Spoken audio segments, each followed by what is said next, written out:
ავტობუსი და რაიონში ჩემს ხელმოჩაბილებს და გავასწავლე და სწავლის გაგრძელების მაგინის ახადა კრიშა დაზიანდა გადარჩა სასწავლად ხალხი მართველი პარტია უმრავლესობით რომ მოვიდა ასევე ბატონ ინსტანციისთვის შეთანხმების დიდი ემოციური ფონის დევსთან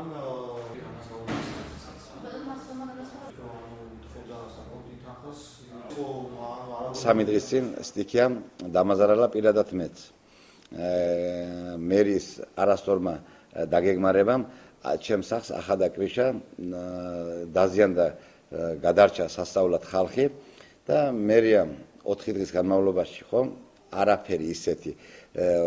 დამპირდნენ რომ ჩვენ $300-ზე მეც არ ვიძლევით ბინაში რომ გადაგიყვანოთო ეძებენ მათ ვერ ნახეს ბინა მე ვნახე $450 და მხოლოდ მაინც 300 იძლევიან $150 დაზარალებულმა მე უნდა დავამატო. აღნიშნული მოქალაქის მიერ მოთხოვილი იქნა ბინის ქირის ხარჯების ანაზღაურება